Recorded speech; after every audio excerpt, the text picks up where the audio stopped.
Today on MetCast, we're joined by Tim Healey of Newsday, and he's going to give us all the latest in regard to Pete Alonso, what's going on with this Mets roster. Bring your questions and comments. We'll get to as many as possible before the end of the night. Thanks for sticking around.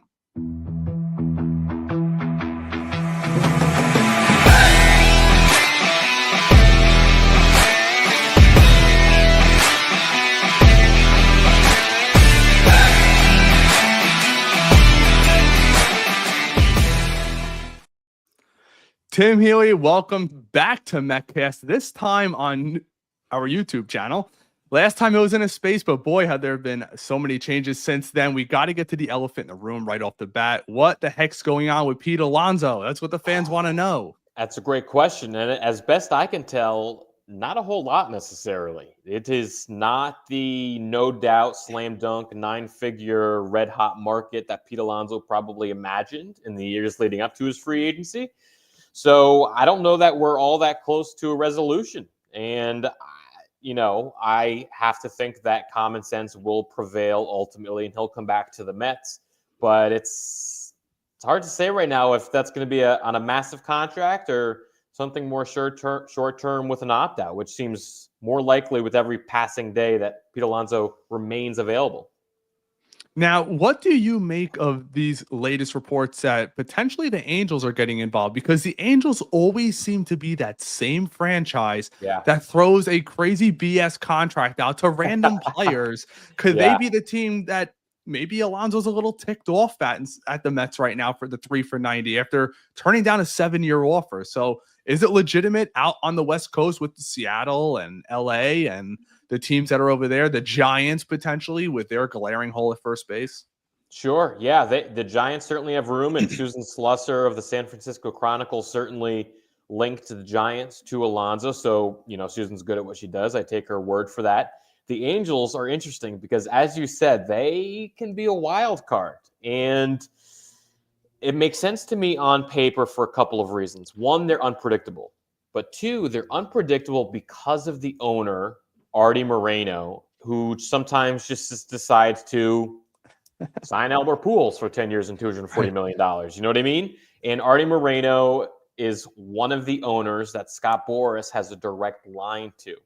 So whether the Angels are actually interested in Pete Alonso, or whether that's just Scott Boras saying, hey, Artie Moreno, let me use you a little bit here to drum up some interest, make it look like there's more teams after Pete Alonso, I would believe that as well. And that's a game that Boras plays all the time. And Moreno these days is one of his go-to owners for that. And especially now that, Lerner died with the Nationals and there's been some other changes in the game. So,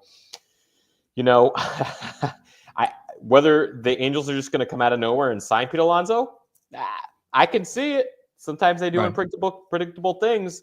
But I could also see if it's just a smokescreen. Tim, thank you for being here too. I know time is money this time of year, but if there was a wild card team that you could think of, right, that could come out of left field and say, I'm going to put 200 million or 150 for 5, what's the team to you that does it? It might be the Blue Jays because they're trying to sign Vladimir Guerrero Jr. and they have not been successful there. So if the Blue Jays decide this isn't going to happen, Vlad Jr. is available via trade to whomever, then they go and sign Pete Alonso. I could see that. The Blue Jays have been trying to get anybody to take their money, and maybe Pete Alonso will be that person. For that same reason, though, I think the Giants feel really feasible because, like the Blue Jays, they've been trying to get people to take their money, and Willie Adames took it, and Matt Chapman took it. But for all the money they've been trying to spend in recent off seasons, there's still some left over. So if they add Alonso to what would be quite an infield, that would be a good get for them. Now, I'm not sure Alonso would want to go there. It's hard to hit there. Pete Alonso was close this past season with JD Martinez, who had feelings about batting in San Francisco and declined a contract offer from them last offseason. So there's more at play than just what teams are willing to spend, obviously. But, I like the Giants, but the Blue Jays loom as a dark horse because Vlad Jr. is a big, big wild card. We saw with Soto, too, that from the beginning, he was going to take the most amount of money. Sure. Do you think that's the case with Pete Alonso. You see Manaea take less money to come back to the Mets. Even Shane Bieber took less money to go to the Guardians. Could Pete take $20 million less to go back? It depends on what 20 million is, because I think coming into this free agency where Pete Alonso sat, if the 20 million is 180 versus 200, then yeah, sure, I could see him coming back to the Mets for less. But if it's, 80 versus 100, 90 versus 110, then all of a sudden that 20 million, which let's be honest is a gigantic, unfathomable amount of money for us regular people, it's a huge percentage of what his contract ultimately is. And there are other things that happen. The Cody Bellinger deal, for example, another Scott Boras contract, 3 years with multiple opt-outs. So there are ways to get creative. When it comes down to it, I don't know what's going on in Pete Alonso's mind. If he is offended by the Mets and the way they've gone about their offseason, then no, he's not going to take less. But if it's a lukewarm market, then I could see him taking less for familiarity, essentially, and maybe trying again next offseason on the free agency. Well, that's a good segue, because next year in free agency, Vladimir Guerrero's up. I know the Blue Jays, if they get indication that he wants to go, he got that spring training deadline now. So if Vlad gets shipped, could the Mets trade for him? Is that a piece that you could see happen if we lose Alonso? Yeah, of course. I think, Steve Cohen he's an art collector, right? He spends massive amounts of money on art that, take me, for example, not an art guy, just look at it and think, okay, how did you decide to spend that much money on that object? But he likes fancy things. And so that's what we know about Steve Cohen. What we know about David Stearns is that he does not like to spend long-term or give long-term contracts to older players. Pete Alonso's 30 now. Any 5-6 year contract is going to take him through his mid-30s, hence the hesitancy from David Stearns. Vlad Guerrero Jr. is, I think, supposed to hit free agency at age 27. So this would be his age 26 season, 1 year older than Juan Soto's trajectory, and therefore would be a potential exception to David Stearns' philosophy of not handing out massive, very long contracts. So if Vlad Guerrero is available, I would expect the Mets to be a player. That said, just like was the case with Garrett Crochet and the White Sox, I don't know that the Mets match up great right now trying to deal from the top of their farm system for a premier player. So it depends on what that Vlad Guerrero Jr. trade market would look like, and who else is involved, what time of year it is, because Vlad Guerrero Jr. can be traded this month, next month, March, July. This is going to be potentially a long-term story. And naturally, because the Mets have transformed into what they are under Steve Cohen, the Mets are always going to be linked to the best players. Definitely. You reported too in Newsday this past week about the 2-year deal that the Mets gave Teoscar. Yeah. First, about that, was there a dollar amount behind that, or was it just the 2 years? I understand it was about the same average annual value, which would come out to 2 years, 44, or $22 million a year, as opposed to the 22 a year he got over 3 years from the Dodgers.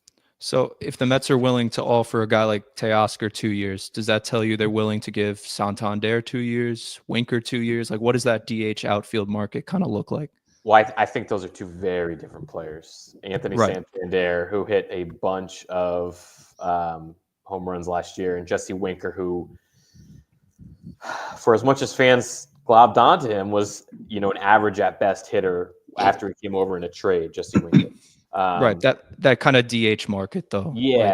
I think the Mets would love to have Santander on a 2-year deal. I suspect his market will bear out a contract of more than 2 years. But what the conclusion I drew from the Teoscar Hernandez information and what John Heyman and maybe others reported about the Mets' interest in Jock Peterson before he went to the Rangers is that the Mets are in on that corner outfield / DH type of market.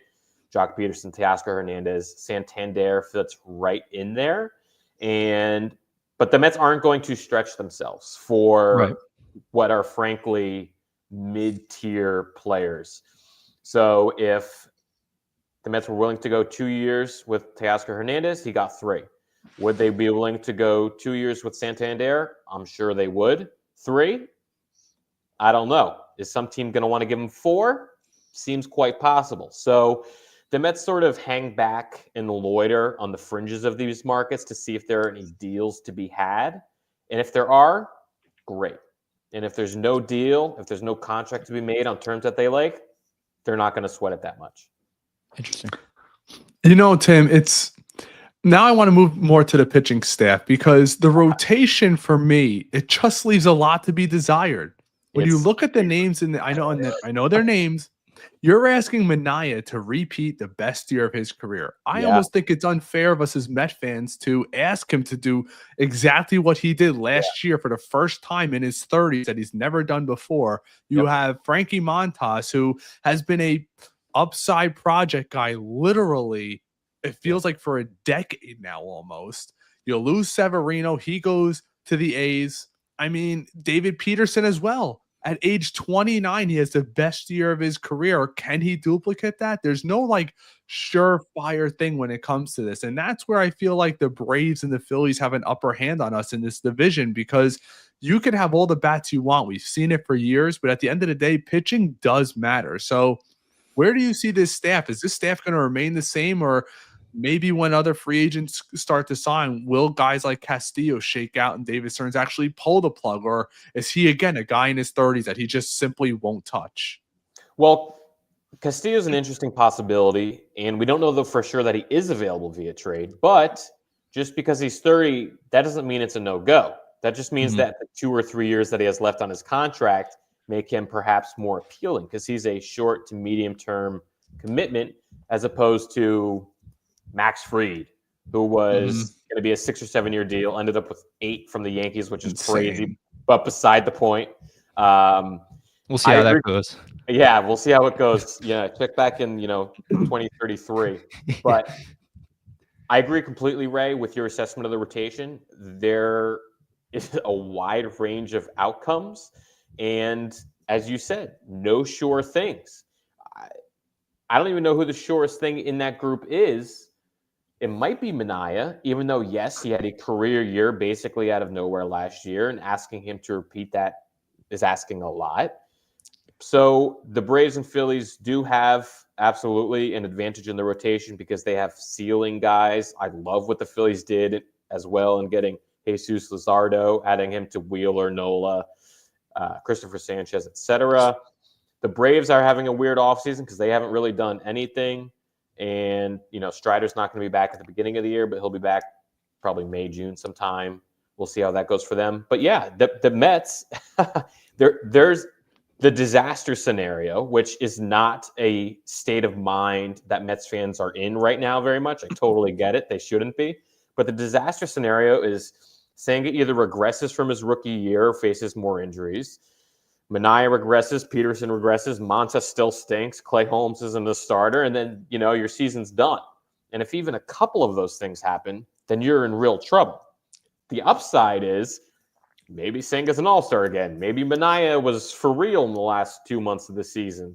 Maybe Clay Holmes is a starter. Maybe they can fix Frankie Montas in the way that they fixed Luis Severino. and maybe David Peterson, I don't know. I don't think he's going to be a sub-3 guy again, but maybe David Peterson is a reliable mid-rotation guy, which is probably his approximate ceiling. So there's a wide range of outcomes. And of all the possibilities I just mentioned, it'll inevitably be a mixed bag. But I see what the Mets are doing. I see the strategy, and I get the philosophy. I just don't know if it's going to work out. Tim, how do you sell the fans on running? My thing is this. When I look at the Juan Soto contract situation with the Mets, and Soto at his press conference, one thing he harped on was Steve Cohen sold me on this team now and in the future. Well, this team now was not good enough last year. Let's be honest. We went on a magical run. It was great, but the Phillies were more talented than us. We still won, and we lost to the Dodgers. And I don't feel like outside of Juan Soto, we've actually regressed. Even if you do bring back Pete, We don't. We lost Severino. Montas is not as good as Severino until proven otherwise. Sure. So I find it very hard to believe Juan Soto said, I'm coming to this team with the promise of we're running it back with less pitching, and I'm going to be the difference between everything else going right. I find that very hard to believe over $5 million when, according to reports, that's what it was with the Yankees in 1 year. But that's why I'm like hopeful that something else has to be coming, doesn't it? Like Juan Soto can't be sold a bill of goods and then. Yeah. I agree. And I would say this. I am very, very confident that the Mets are not done offseason wise. They need at least one hitter, a corner infielder, as we've discussed. They have room for, if they want and find the kind of deal that they want, to add a DH type of guy. And then obviously the bullpen, they haven't even really started on yet, offseason wise. So today is January 2nd. They are a little more than halfway through the offseason. We've got 6 or 7 weeks till spring training, maybe less than that, sneaking up fast. So, yes, this is not what the 2025 Mets are going to look like. There's more moves to come. I am very comfortable saying that. Doesn't feel like a hot take. I don't think I'm going out on a limb. But suffice to say, there will be more to come, because there's no way, as you said, that the Mets sign Juan Soto and then go into the season with a corner infield of Brett Beatty and Mark Vientos. There's just no way. No. Not even the bargain hunting David Stearns Mets. Bargain hunting. Yes. Remember that? Thanks for reminding us, Scott Boras, with the old, the Mets, they like to shop in the bargain bins a little bit. Remember that? Oh, that was great. Go ahead. So yeah, more will come. More will come. I wouldn't sweat. You mentioned that corner infield spot. I know a lot of us don't really trust Brett Beatty, Ronnie Mauricio. We trust Vientos to an extent. Sure. But if a guy like Bregman's able to be had at a certain number of years during a deal, could you get that done? I know it feels far-fetched, but it's definitely been floated. So I just want to get It does not make as much baseball sense on paper to me as, for example, simply bringing back Pete Alonso, which makes a ton of sense. But I think it's a version of what we were just saying about Anthony Santander, where the Mets are willing to go X number of years on a certain hitter. And if that hitter is willing to come to the Mets on the Mets terms, then yeah, sure, maybe Alex Bregman will join the Mets. But it's not as if Alex Bregman is the next player the Mets must have at any cost, and he's the one worth pushing themselves for. Because let's be honest, he is maybe as good a hitter as Pete Alonso, certainly fewer home runs, similar the last 3 to 5 years on overall production, OPS plus, things like that. Mm-hmm. So all things being equal, I'd rather have Pete Alonso. And right there with you. And based on the position, I would guess that Pete Alonso would also be the less expensive option.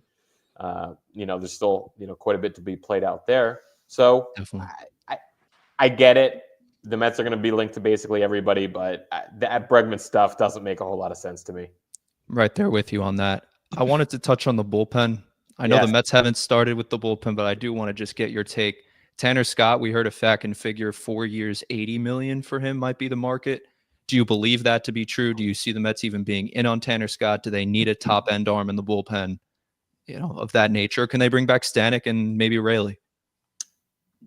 So and be there's fine. A lot there. I'm gonna try to cover all those bases. Yeah. 4 for $80 seems like too much for Tanner Scott.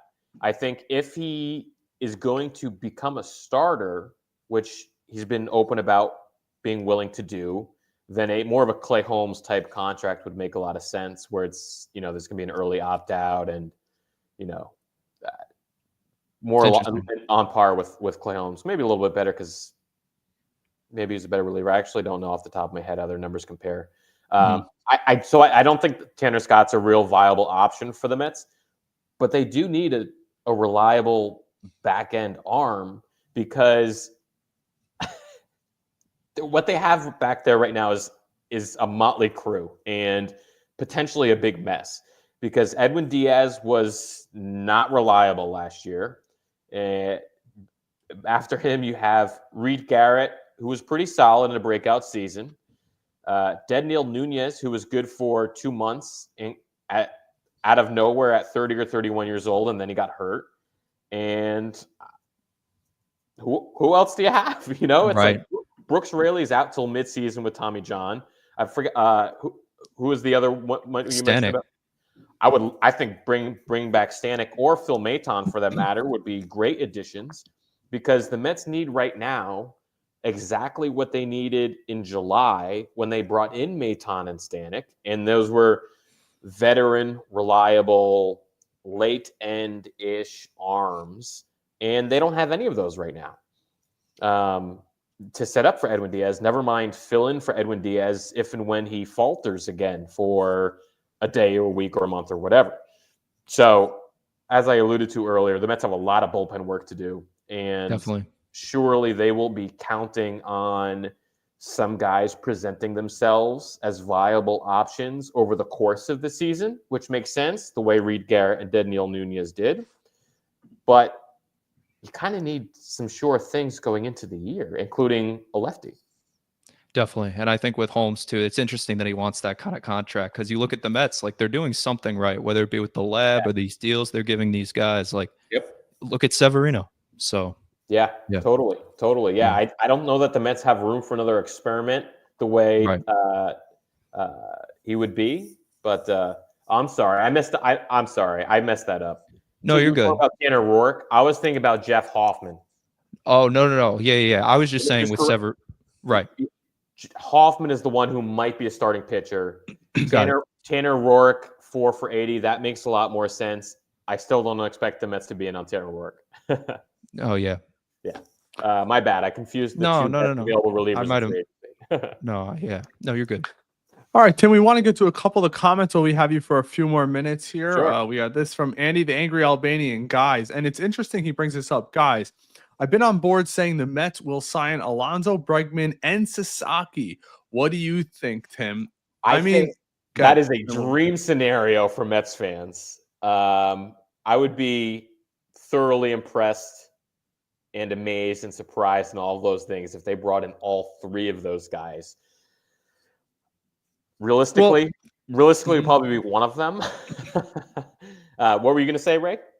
I was thinking, because we saw Mike Mayer, who writes for Mets Mirage. Yeah. He's been a reporter for a while. I'm sure you know who he is. Yeah, he put out something that, to his understanding, that if the Mets sign Alonso, that does not necessarily 100% take them out of the running for Bregman. That's what he was hearing.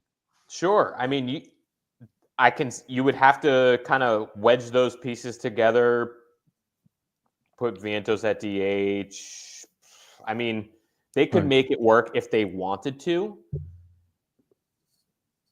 But again, I don't know that the Mets are looking to make. Yeah, I think they're prioritizing developing Vientos in the field. Allegedly, that's what some people are saying. As they should, yeah. So we have this from Dean Austin. A few days ago, I would agree with Pete to the Giants. Now I think Bregman is more likely to go to the Giants. So I guess then Pete. That would be interesting. Yeah, I think they're obviously set at third base with Chapman, and at second base they have that young guy who was shortstop and now has moved over to second now that they signed Adames. So I don't know that the Giants are a very natural fit for Bregman at this point, but again, if you get an owner who's motivated with some money, and in the case of San Francisco, you have a new GM in Buster Posey, so you can't rule these things out in totality. I agree. We have this from Jeffrey Lauder. Why has the relief market been so quiet? Are there any big name relief pitchers that they could sign? So it's been quiet in part because it's always quiet, but also it's just a slow developing part of the market. It's more of a January thing. Hoffman and Roark are still out there, so those are the top guys they could sign. And I thought it was interesting that David Stearns noted in November regarding the bullpen, regarding signing high-end relievers, that the Mets were in discussions last offseason with guys who were big money, 3+ year deals, and it just happened to not work out. It was interesting to me that he was even open to the concept. So it's another case where the Mets are going to hang on the periphery of, I would guess, all of the high-end players and strike when possible. But I don't expect them to sign any of the top reliever names. It'll probably be more of that middle class, less expensive guys who nonetheless have good track records, like we were saying, Rourke, Maton, etc. Or we have a follow. Stanek and Maton. Stanek and Maton. I'm sorry. Yeah, I think Stanek's a must bring back. I think he proved what he could do in the postseason last year, and if you can get him on a 1-year contract, yes, he was a lot of names. He was awesome. He was a mess when they got him. He was bad for a while. There was one point where somebody was coming back from the injured list. I don't remember. Oh, maybe before Nunez had some weird hiccups and eventually came back briefly. But somebody was about to come back, and they were going to have a roster crunch. And I'm sitting there looking at the depth chart like, is Stanek going to be the odd guy out right now? They just got him. He's terrible. These other guys are pitching pretty well. He's going to be a free agent. And then he survived. He turned it around, and he was their best guy besides Edwin Diaz in October. It's pretty amazing. Yeah, definitely. So we have a follow-up from Jeffrey here. I think everyone is forgetting about Kodai Senga. I can never forget about Kodai Senga. I am in a constant state of thinking about Kodai Senga because he should be the Mets' top starting pitcher, and yet you basically have no idea what you're going to get from him. Right. Like the last we saw Senga with any consistency, he was very good as a rookie in 2023. And think back to that version of Kodai Senga. It's possible that was the best season Kodai Senga will ever have. We don't know yet, but it's possible. So we have a follow-up from Andy, who's a good friend of mine. Is the trade market being held? Is the starting pitching market being held up by Sasaki? I don't think it is. I think Sasaki and teams' pursuit of him is independent of pretty much anything else going on right now, because he's not going to cost a lot salary-wise, and any team going after him would be happy to make room, even in a full-looking rotation as the Mets have. And I don't know that there are necessarily any surefire starting pitchers who are going to be traded. People talk about Castillo. The Mariners are always talked about in terms of maybe trading from their starting pitching depth. But Jesus Luzardo got traded. Garrett Crochet got traded. The most obvious guys got traded. So I don't know that this starting pitching trade market is really hung up at all right now. I got a follow-up for you. Are you shocked that the closer from the Brewers, Williams, went for not a lot to the Yankees? I thought there would have been like when you look at that trade, I'm like, what do we like? You know, he's got a 1-year contract. I mean, it's a dream for any team trying to contend. I really like that trade for both teams, actually. And for the Yankees, I mean, what did they give up? Nestor Cortez Jr., fine, back-end-ish starting pitcher, and Caleb Durbin, who's a very short second baseman. And speaking as somebody who grew up watching Dustin Pedroia, I had a soft spot for Caleb Durbin as a prospect. What about Jet Williams? Oh, great point. But the guy just makes a ton of contact and steals a ton of bases. That sounds like a delightful player to watch. I think he'll fit in great in Milwaukee. And then the Yankees got Devin Williams. So did they give up a lot, or did they give up basically nothing? It's only 1 year of a reliever. Even though he's maybe the best closer in baseball, top 2 closer in baseball for sure, the cost was never going to be that high. But I'd like to trade for both teams. I really did. Ray mentioned Jet Williams. I just wanted to get your takes on these prospects. Yeah. Any that you're high on? I know Brandon Sproat's probably going to he'll be in the big leagues eventually this year. Yeah. But anyone else other than that? I mean, to say Jet Williams, actually, for a similar reason to my Caleb Durbin fired upness, I just like guys who steal a lot of bases. And it was a bummer for Jet Williams that he lost almost all of 2024 with the wrist injury. So I'm excited to see what comes of his 2025. I think if he does a good job in AAA, he'll obviously be on the major league radar if and when there is a need or desire for him. Brandon Sproat was so good in 2024.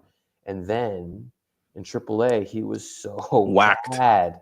So I don't know how much of that to attribute to the strike zone experimenting they're doing in AAA, the automated strike zone. But Brandon Sproat needs to prove it. I would expect him to be in the majors at some point in 2024. But if he remains bad in AAA, then he won't be. Just like Mike Vassell and Mike Vassell and Dom Hamill this time a year ago, and they both had hard times in AAA again in 2024. We never saw them. So Brandon Sproat's a better prospect than those guys were a year ago, but you still have to prove it. So it's kind of a top-heavy farm system for the Mets right now, but those are definitely the most interesting guys. One more from me. McNeil, Luisangel Acuna, kind of that second base dynamic. Did Acuna prove it to you that he'll be on the big league club? No? Okay. No. Got it. I agree. I think he had a great You're going to get a lot of hate. I think he had a great week and a half, and he did a lot more than I expected. And there is something to be said for when a guy is not doing very well in AAA, which was the case with Luisangel Acuna, and then comes up to the majors, and it just ignites something. It sparks something in him, and all of a sudden he's a much better player in the majors than he ever was in the minors. Sometimes that happens. I can't say with certainty that that is what has happened or will happen with Acuna. And I think people forget Jeff McNeil is a big leaguer, and he plays a bunch of positions, and he won a batting title, and he had a terrible first half last year. And then he was going so good in the second half until he got a freak curveball off his wrist and broke his wrist, and that's super unlucky. So I don't know how it happens every offseason that Mets fans are sleeping on Jeff McNeil or thinking about how to trade Jeff McNeil when he's a good player. So I think Jeff McNeil's the starting second baseman until proven otherwise, until he's not.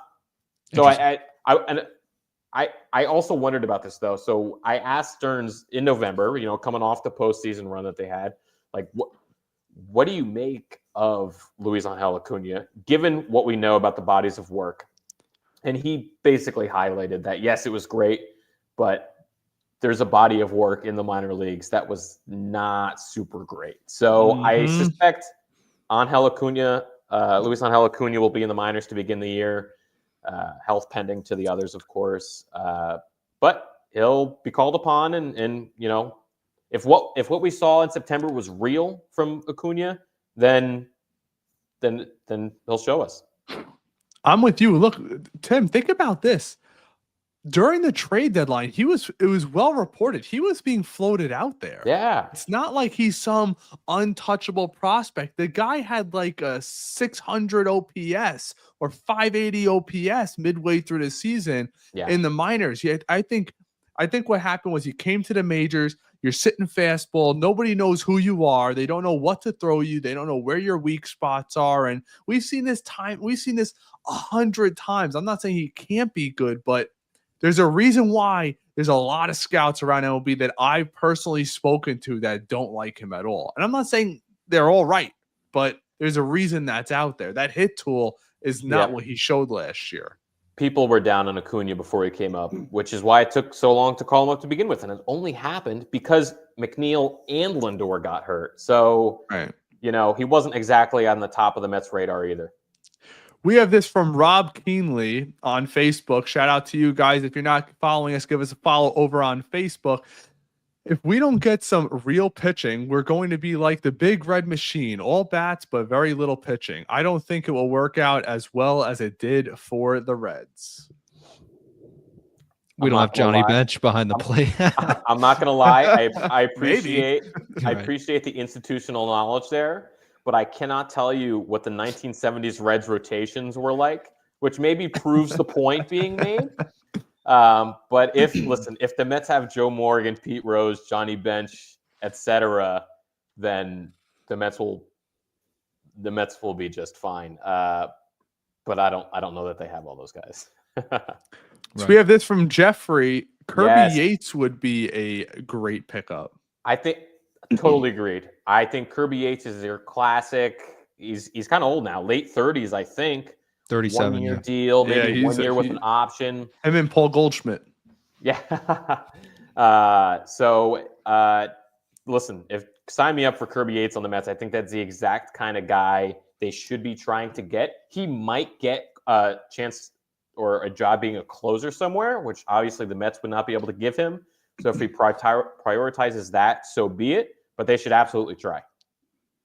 We have this from Klub Fight. Is Clay Holmes open to going back to the bullpen if he isn't adjusting to being a starter? Yes, but it's worth noting that Clay Holmes and the Mets are committed to giving this a real look. So if Clay Holmes stinks in April, it's not like they're going to call it. If he stinks for the entire first half, I'm not sure they're going to put him back in the bullpen. They're going to make every effort to make this work, knowing that, yes, the bullpen in the 8th inning is a backup option. It is an alternative if they need it, but they pretty much pay this guy back-end starting pitching money, not relief money. So it's they want to make it work.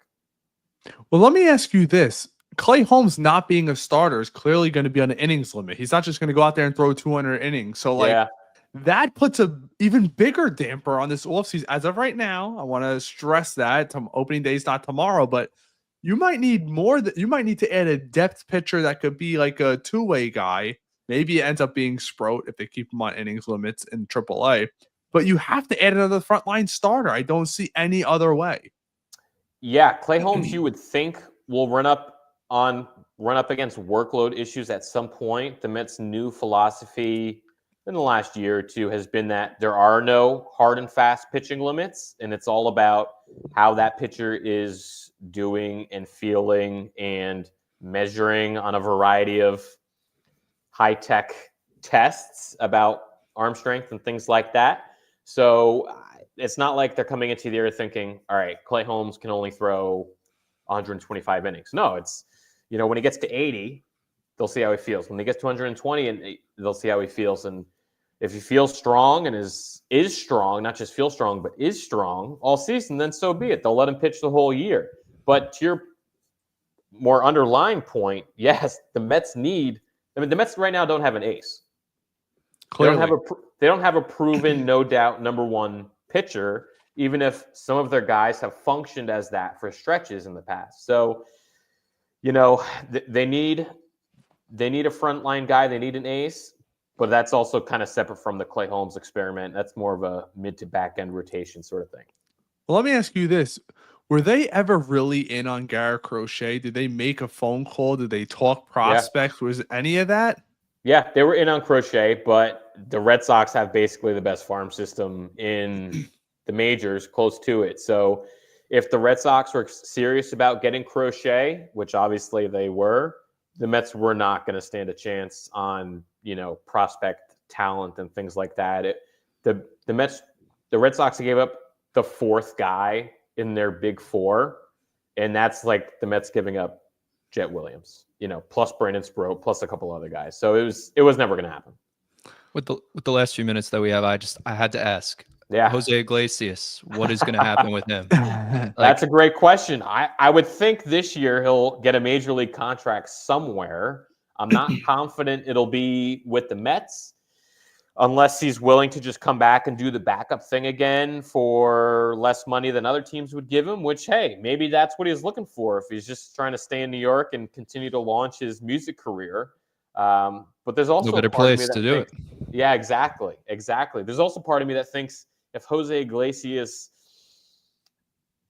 was such a cult hero, fan favorite, lightning in a bottle situation for really 5 months last season, he should just let that be. And that'll be his Mets legacy forever. And he'll be welcomed back to throw out first pitches and come to a concert during those block parties they have outside. 4th of July fireworks. Post-playing career, Jose Iglesias will always be welcomed back as a beloved Met. If he resigns and maybe isn't as good because he had an amazing year and inevitably will regress, then it sort of ruins that whole Mets legacy for him. So I think he's better off going somewhere else on a personal level.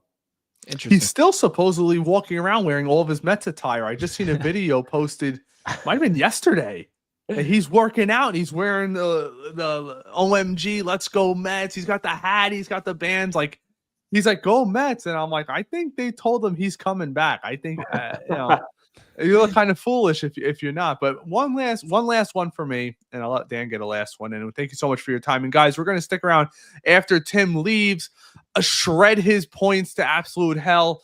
Because it. No.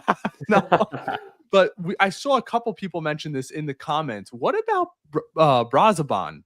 What's being made of him? He was so good for Miami, but we've seen it. Michael Givens, remember that? Right. What's going on with him? He's in the mix. He's in the bullpen mix. As we said, there's not a lot of certainty in the bullpen right now. So, we'll see what additions they make. But, good chance Brazoban is on the opening day roster as a multi-inning reliever. He didn't have a ton of success after the Mets got him, but he did in years before that with the Marlins. I feel like he was always pitching 2 or 3 scoreless innings against the Mets. So I've always liked this guy. He's always he seemed good to me. So I like Brazoban. The Mets like Brazoban, and I suspect we'll be seeing plenty of him. Maybe a year in the lab helps him in off season. Maybe. Final from me, Tim. Again, thank you for being here. National League as a whole, how do you see this shaping up? Dodgers win. What's this better question? Wild card team to make the playoffs in the NL, because we picture the Dodgers going to win the NL West. You have the Brewers probably winning the Central. You got the Phillies, Braves, Mets in the NL East.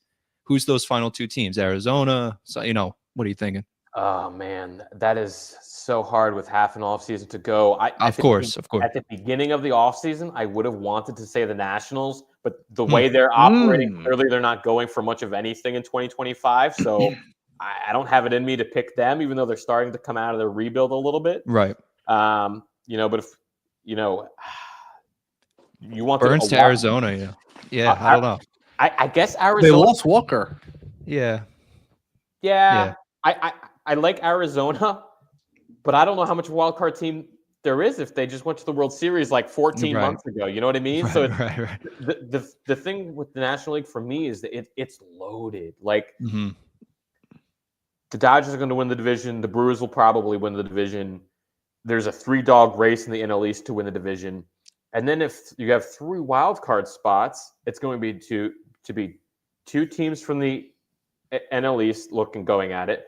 The Cubs, the Padres, the Giants, the Diamondbacks, like it's a loaded field. There's probably going to be a good team missing the playoffs in the National League in 2025, which makes it all the more important in the case of the Mets to not call it in January, to add the big batter, to add some sure thing relievers and continue to build around Juan Soto because he's not enough.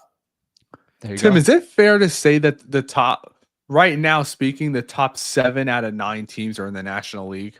I won't disagree with that because I think the American League is kind of trash right now. The Yankees had a cakewalk to the World Series. Let's be honest. That's just 3 buys into the World Series. Right. So the American League, historically better, does not impress me right now.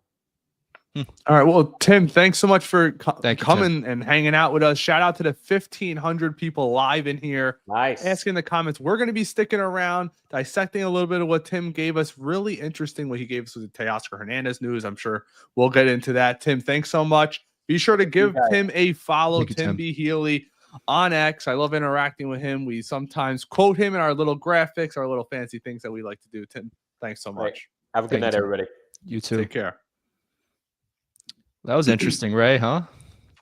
Yeah, how about Tim breaking the news on MetCast that the Mets offered Hernandez 2 years at the same AAV. So it really tells you that I'm guessing the Mets might have set the market for Hernandez. I'm wondering if the Dodgers did something similar, because remember when he said in the offseason, Dan, I want to be a Dodger. I'm a Dodger for life. I'm not going anywhere. I almost feel like the Mets might have set that market and they said, all right, we'll go the extra year. And he brought it back to the Mets. And I'm sure the Mets would have had to beat it with a 4th year. They might have gone 3 years, the Mets. I really do think that was a possibility. It took them 2 weeks to decide. I mean, whatever the Mets offered, 2 for $44. clearly was thinking about it for a while, because right after Soto signed, you all hear the noise. Oh, Teoscar, okay, he's going to be their fallback option. Never happened. I mean, it happened eventually, but took 2 weeks, took 3 weeks. I mean, it was a while till we heard eventually about Teoscar, and they bring in Conforto, which is great for 17 million, but they're loaded, Ray. Let's be honest. It's insane, the Dodgers dude. are loaded.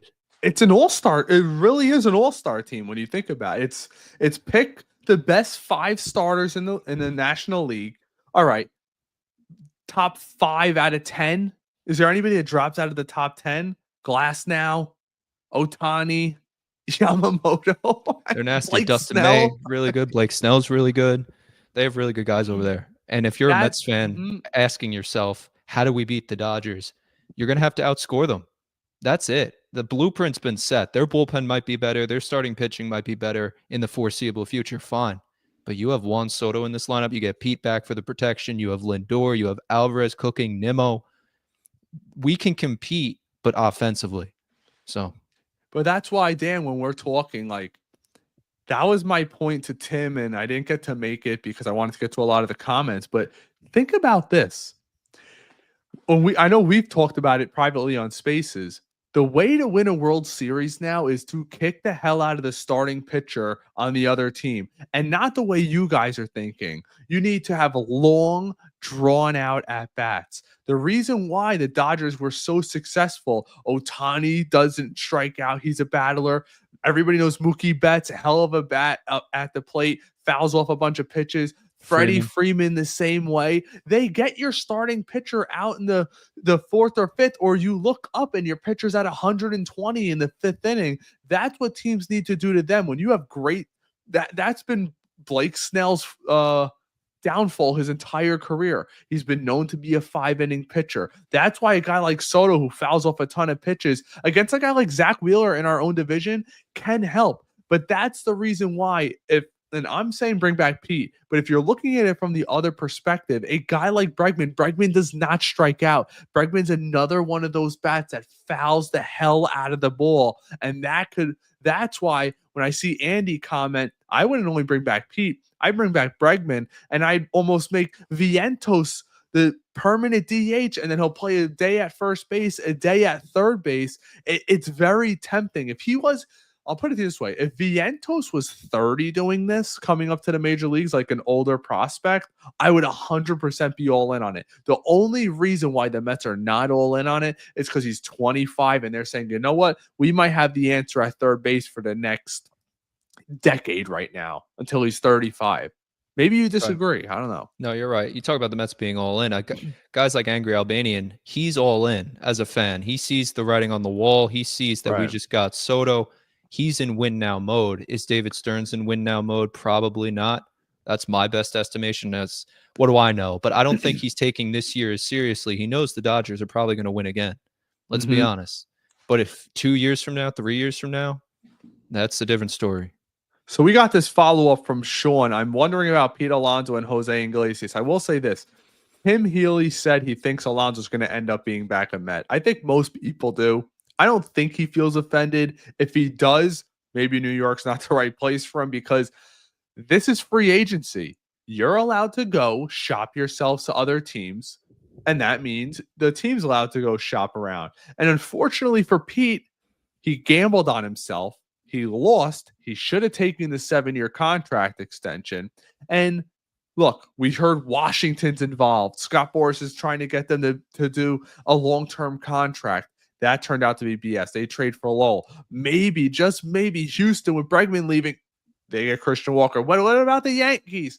Paul Goldschmidt. The market has spoken, Dan. Pete Alonso's value, it's there, but it's not there where he wants it to be. That $200 million payday is not coming anytime soon. And I think Healey pretty much acknowledges that. And in regard to Jose Iglesias, I think he'll be back. Dan, I think you'll think he'll be back. And Healey actually says it might be best for him to move on. Let me get your comments, Dan.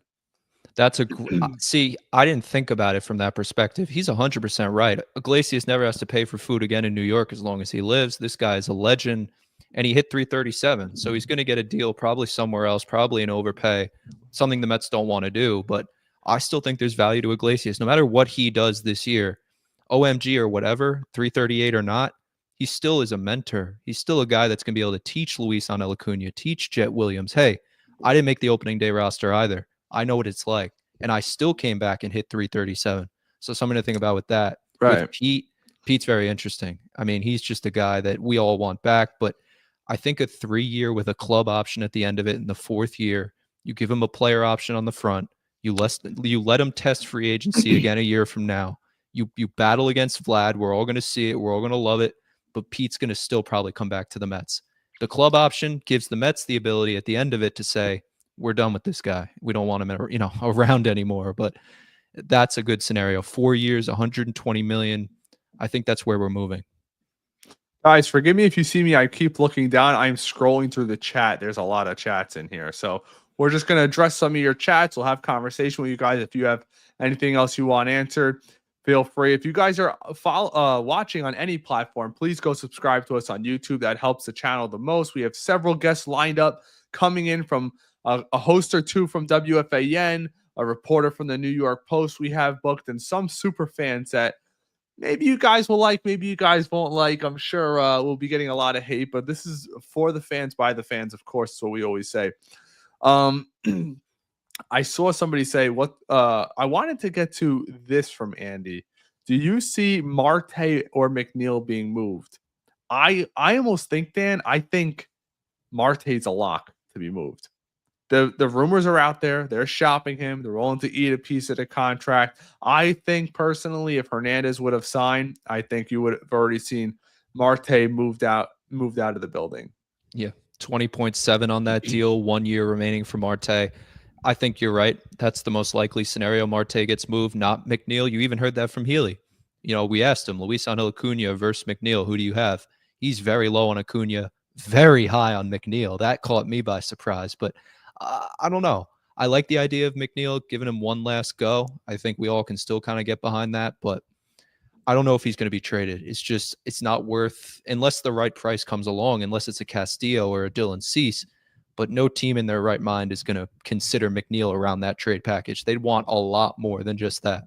So he wouldn't be the centerpiece at all. I agree.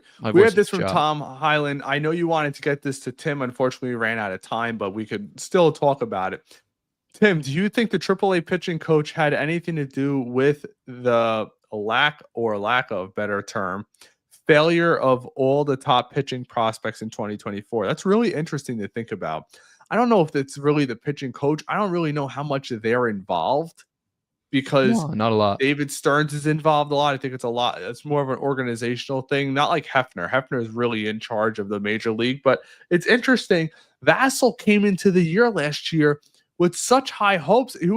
He should have been a lock for this rotation. Now, I'll tell you guys this. If he doesn't figure out right away, he got taken by Philly and then traded on to Tampa Bay. If he doesn't figure it out right away, he'll probably be back with the Mets because it's a Rule 5. So if he's not on the major league roster, he'll be returning. But what are your thoughts on that? I'd take him back 100%, Ray. I would. I still hear slack from my comparison to him to Garrett Cole. Go watch their motions. They're basically identical. I know the whole thing with the Harper versus Clifford swing wasn't identical. Garrett Cole and Mike Vassell, very identical, very close. So he was a guy we all had promise in, Ray. I'm right there with you. A lot of these guys have promise, but that's the thing. You can't prospect hug. Because most of the time, baseball is the most humbling sport. We all know this. Mm-hmm. These guys don't pan out. They just don't. Dan, who's the shortstop we drafted? Was it last year or the year before at a high school? I was going over. I'm trying to remember. Jeremy Rodriguez? No, we traded for him, right? From Arizona? Yeah. I'm trying to remember. Take a peek at it. We drafted him. I think he was 18 years old. First round pick, and I'm looking, his OPS is like 400. It's like dead last in the minor league. He was a first round pick. Oh, Jesus Baez, maybe? No. I gotta look it up. Maybe I'll post it after. Austin Barrow? No, I'm not. Within the last like 2 years. I'll take Ashton when I need him. But yeah, I don't know. Listen, a lot of these guys don't pan out, right? That's just the bottom line. They don't.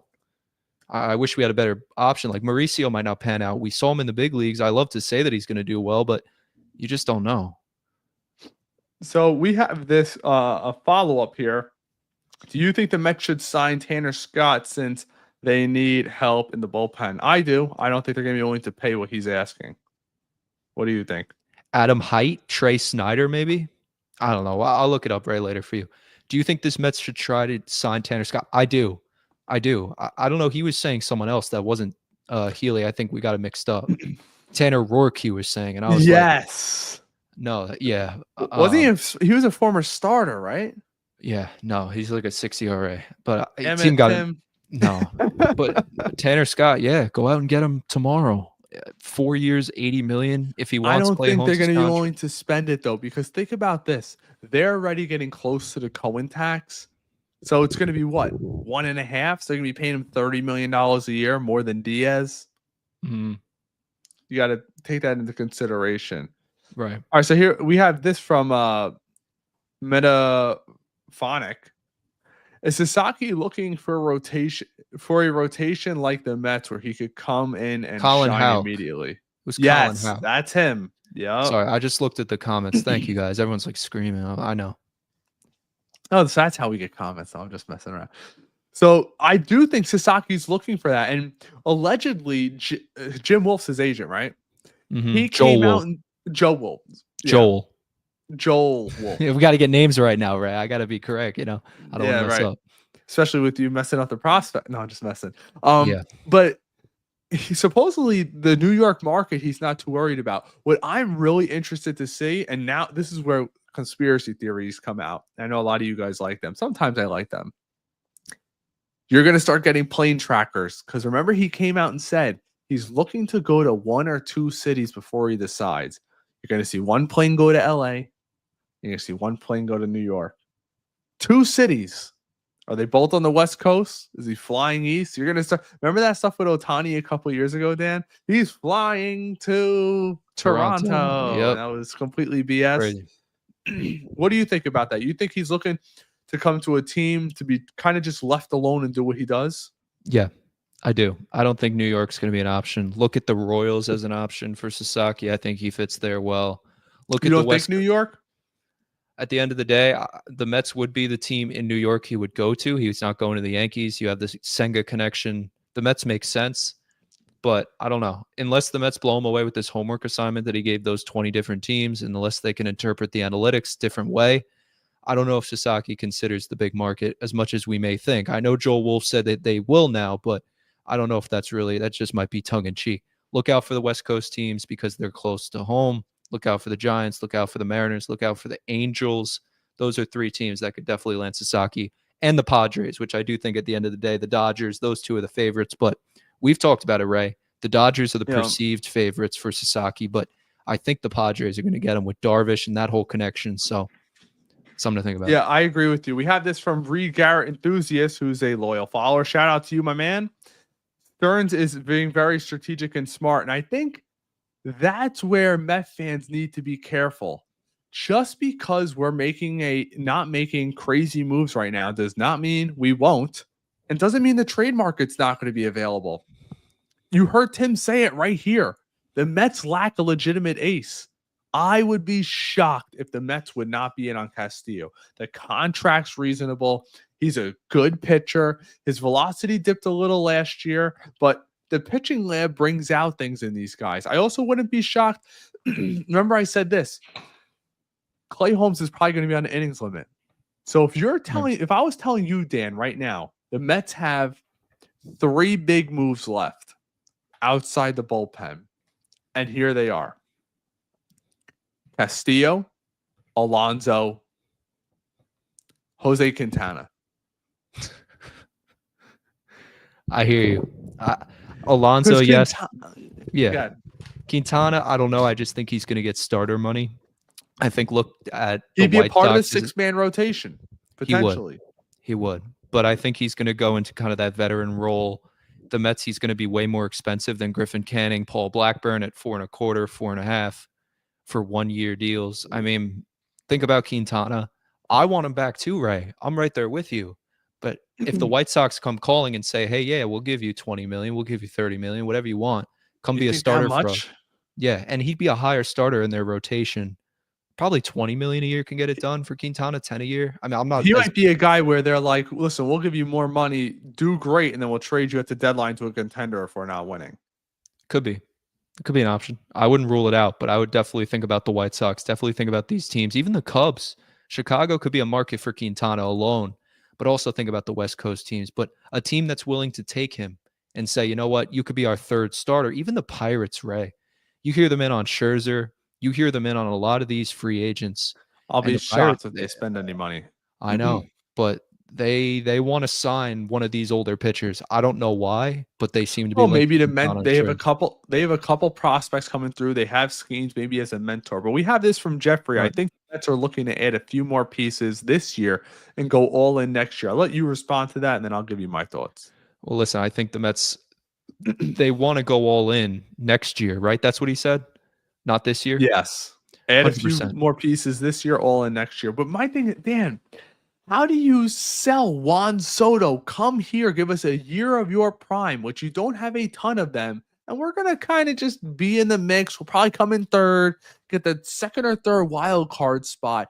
And if we make a run like we did last year, good odds are it's not going to happen. I don't see Juan Soto coming to a team like that. He's just spent $765 million, and that's going to be taxed. Why? If you're planning on doing that, why bring in anybody else? Let Pete walk, because odds are Pete's going to not be as good over the next 2 or 3 years that he's going to be this next year. Trade a guy like Marte, trade McNeil, go younger. I mean, the Teoscar Hernandez move, that would have been a win now move because it's a 2-year contract. So for me, until I see different, the Mets are going to go for it this year. Something's coming down the pike. It just has to be. You don't spend that kind of money. Think about, he's already over the tax.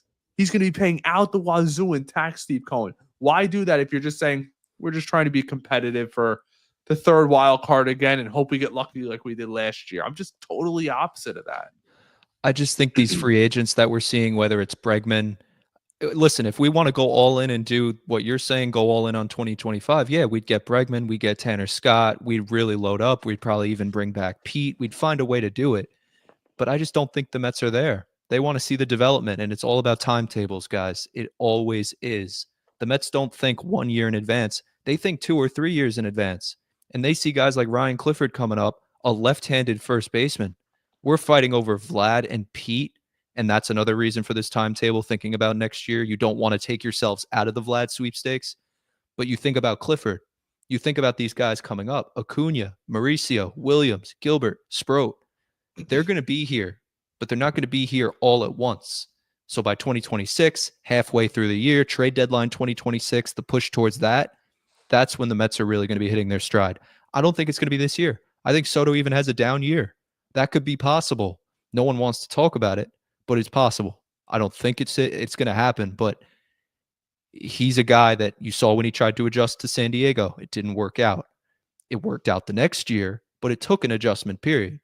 So is Soto going to win the MVP? No. I wonder how big the adjustment's going to be since he's doesn't even have to move. Well, that too. Maybe we get lucky with that. But we have this from Andy. We have this from the Angry Albanian, of course. I'll say this: Mr. Cohen didn't spend $765 million not to be all in. The Mets are all in, and it will be proven when the roster reports in spring training. I'm assuming that's what it meant. Right. Listen, I get it. You didn't spend $765 million to go all in, 805 with the escalators. The Mets put a lot of money on the table, but it's not 765 in one off season too. It's only 50, 52, whatever it comes out to. I mean, the Mets are thinking strategically. Yes, they're over the cap, Ray, but the Mets are not going to be all in this year. They still want to see development from their guys, whether it's Vientos at third, whether it's Sproat, what's he going to be? Can he be the ace of this team moving forward? David Peterson, what's his ceiling? Tim Healey talked about the ceiling of David Peterson. He says it's not much higher than a 3 in the rotation. I disagree. I think David Peterson could be a high-end pitcher in this league. He's earned the right to us to give him that look. Let's be honest. So how high are you on him? He could be a 2. He could replace Manaea when he's done. Well, he's already. How old is he right now? He's 29. He's right at 30, 29. Peterson's a guy that we all wrote him off. And I understand that these aren't, Luis Castillo. We're talking about minor developments. but this is what it takes to win a World Series. It's not going to be overnight. It's just not. Soto was overnight, sure, but other things have to happen. So we have this from Danny.